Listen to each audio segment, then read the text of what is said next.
We have with us Mr. Balasaheb Darade, the Managing Director of New Era Cleantech Solutions, which is setting up India's first integrated coal gasification plant. He will talk to us about what exactly is the significance of this plant, how it is different from a normal coal gasification plant. Welcome to NDTV Profit, Mr. Darade. Thank you very much for being here. So we are.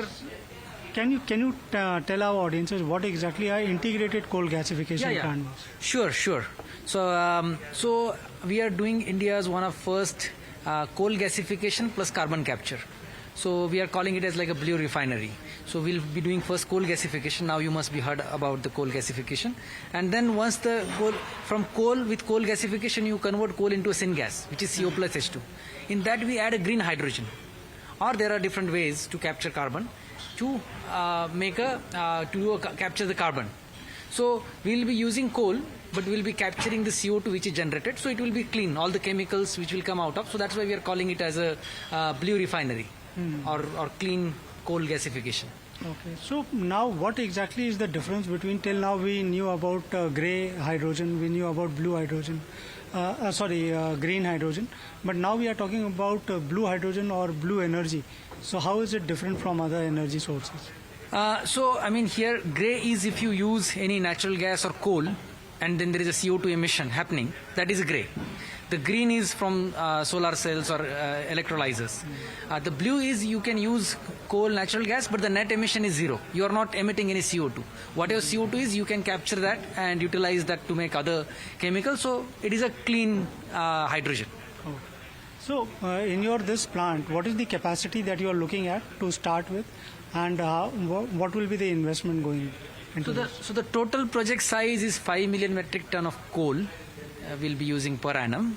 In first phase, we'll be using 1.6 million metric ton, and in the second phase, combined 5 million metric ton. So the total investment in first phase will be about $1 billion, and including both the phases, it will be $3 billion. Okay, and how you plan to fund this investment?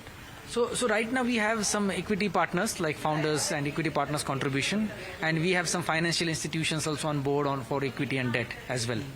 So for our readers, can you name some of your promoters and investors who are there? So the chairman of Shubhalakshmi Group is there. Then Mr. Latpate from US, he's a angel and venture investor. He's there, and then we have some more local investors as well. Okay, and people are talking about now moving ahead or going away from China, in terms of getting localization of products. So how much of this entire project, and where exactly you are setting up this project, how much of that is going to be entirely local or indigenous development? So all the products are import substitute. All the products that we are like methanol, we import 90% of methanol. China does 90% of their methanol from coal. China does 95% of their urea from coal. China does 80% of their hydrogen from coal. So India has only natural resource India has in abundance is coal. We don't have enough of oil and natural gas.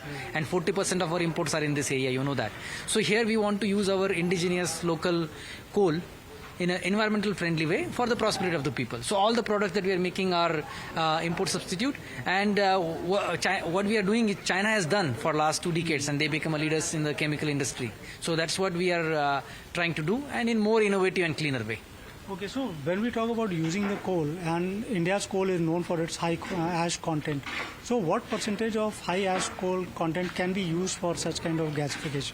So there are proven plants with 30-35% of ash content, but always you can wash the coal and make the ash content come down. So, but there are technologies proven. China is also having low quality coal, so there are technologies are proven for even Indian coal to gasify. So I think this plant which is coming up in Chandrapur, Bhadravati region, so where exactly you are getting the coal there from, and if you have got the entire land there, got the forest approval, climate clearances? So we signed MOU with state government of Maharashtra. After that we got 1,650 acre land from MIDC. MIDC allotted us land. So MIDC is a title clear land, and we applied for environmental clearance, which we are expecting soon. So this being an industrial land, it is ready to set up an industry with all the infrastructure such as power, rail, water, and we will be taking coal from WCL area, Western Coalfields, which is on the 3 side of our plant. There is a coal area. So we'll be taking the local coal. And how much will be your requirement for coal for this? So for including 2 phases, it will be 5 million metric ton, but for phase 1, it will be 1.6 million metric ton of coal.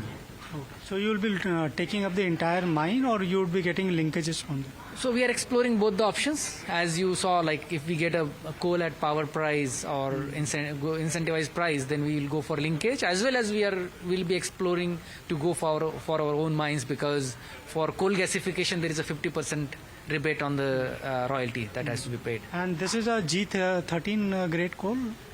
So but WCL has a better coal, so we are getting maybe G9, G10. Thank you very much for talking to NDTV Profit. Thank It you. was our pleasure. Thank you very much. Thank you.